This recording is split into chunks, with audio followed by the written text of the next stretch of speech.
This is inspired by a request from Dylan on what if Yajirobe was the strongest and had infinite healing. As a major thing I upheld with these scenarios is them being a logical divergence, in much the same way the series' alternate timelines are though. These wouldn't be possible on face value, but do open up a similar scenario on what if Yajirobe gave it his all to become stronger after meeting Goku, when wanting to make sure nobody can threaten his lifestyle again. This would make him very strong pretty quickly, when either because or in spite of living a simplistic mountain lifestyle as Goku did, this random hunter from a village was on the same tier during his debut as Tenshinhan at the time, then going on to surpass Kami and progress more than Chaozu during the Saiyan arc without putting in the same effort as the other Earthlings, and his sword being so well honed he could slice the same armor that can shrug off attacks far beyond Yajirobe's level. All that said, he quickly becomes the strongest Earthling when being taught by Kadin for 3 years, and even considering his physical, mental, and spiritual strength to be great and balanced enough to drink the Choshinsui. When he faces Shen at the Budokai, Kami is forced to use the body's full power to defeat Yajirobe with a lot of effort. Having pushed it enough, he goes for the Mafuba right from the start against Piccolo, before Goku vs Piccolo goes unchanged. It's after Goku and Chi-Chi leave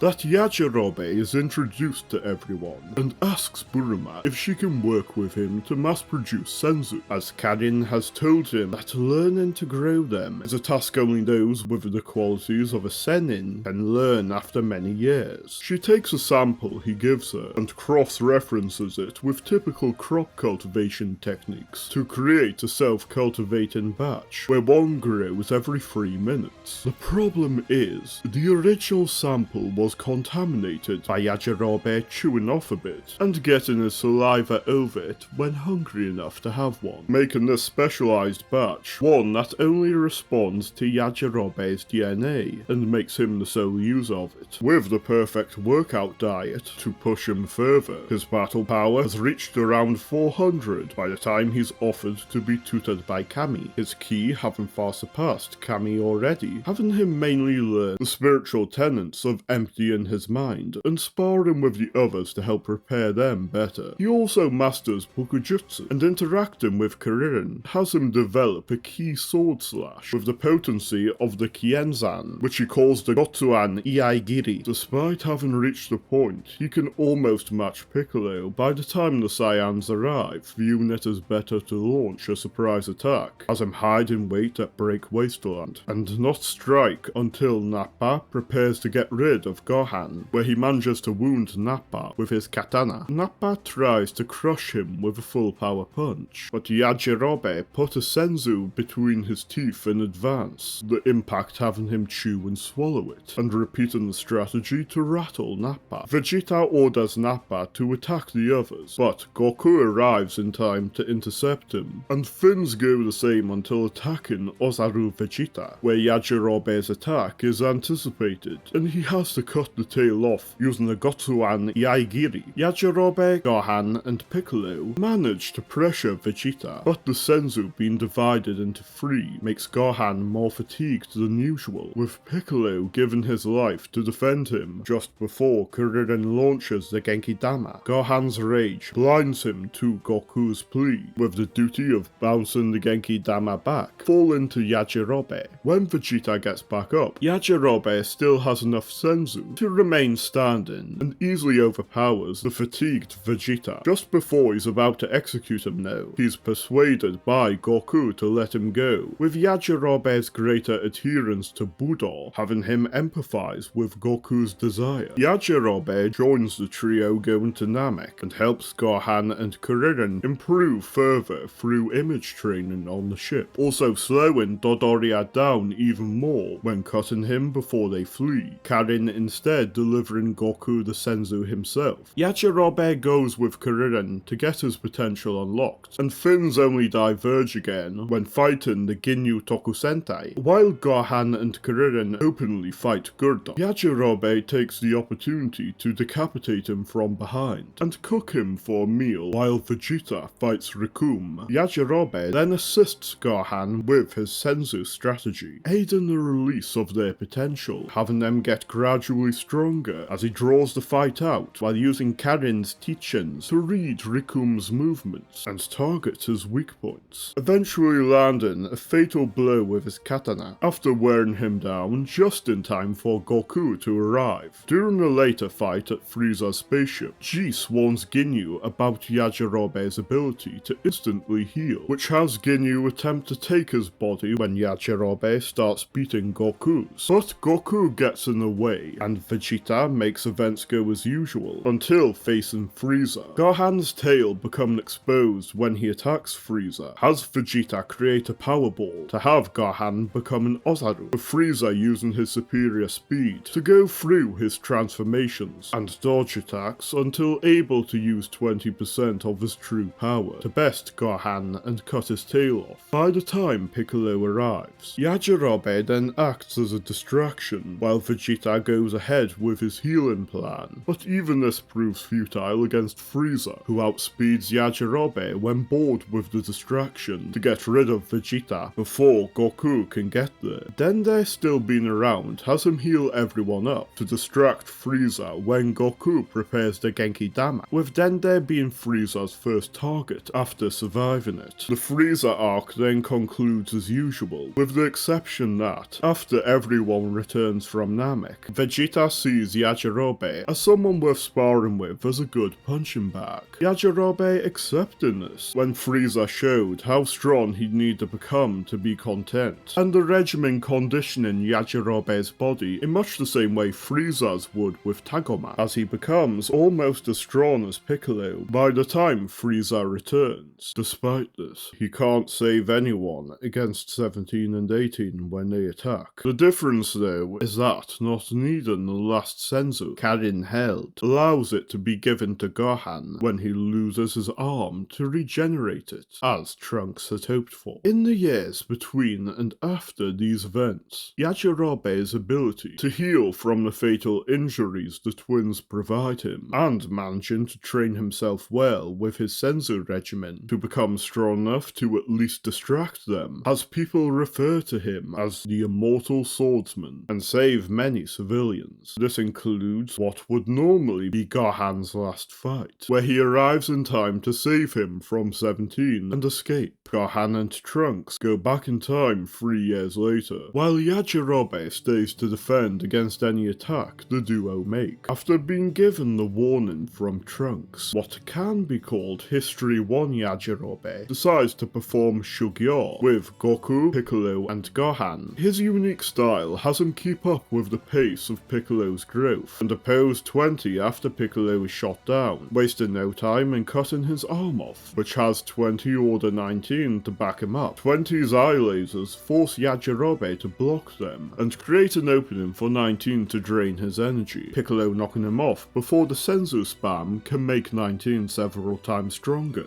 But taking most of Yajirobe's ki has already made 19 stronger than anyone else there, being able to hold his own against Vegeta and Piccolo before 20 uses it as an opportunity to drain Piccolo a bit in order to fight Yajirobe until Trunks turns the tide. Gero escapes while 19 acts as a distraction for everyone to destroy before searching for Gero. Yajirobe chooses to ham back for an opportunity against 17 and 18, but 16 being there intimidates him. Still, he makes his move after Vegeta gets his arm broken, with the Senzu spam having 17 joke that he's a bit of an infinite energy model himself, before telling Kuririn to feed the others the regular Senzu. It's after this that Kuririn has time to ask Trunks where future Gohan is, to which Trunks reveals what happened since then. Though still not strong enough to affect their History 1 selves, Trunks and Gohan had become strong enough to pressure their 17's full power, with Yajirobe not being too far behind.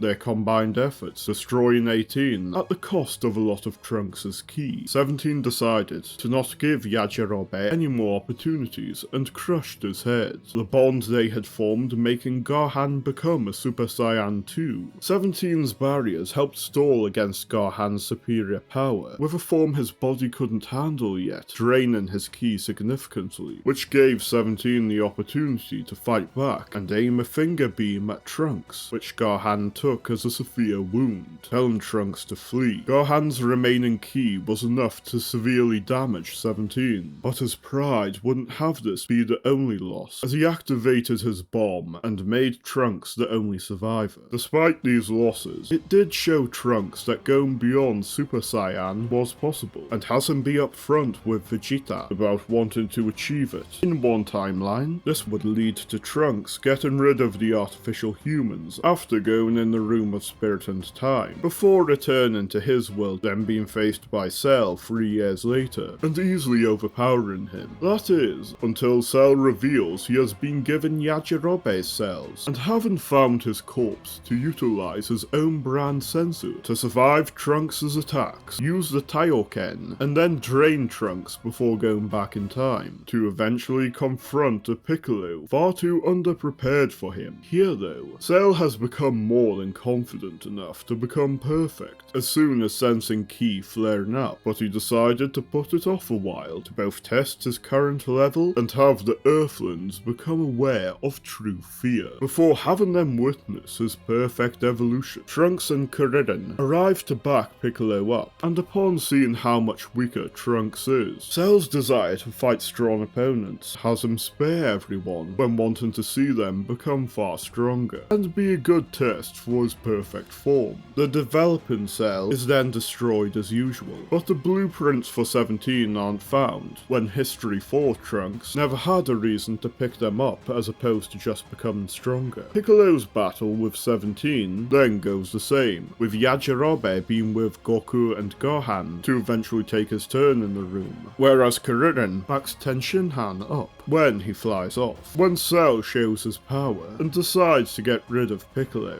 16 tells 17 and 18 he'll use his bomb and they must flee as he grabs a hold of Cell. Kuririn tells Tenshinhan to get them out of there as the explosion envelops Cell entirely to the point he can't regenerate, also doing the same for the nearby Piccolo, with Vegeta and Trunks leaving the Room of Spirit and Time. How will this conclusion to the battle with Cell affect things? That will be revealed in part 2, so stay tuned for that.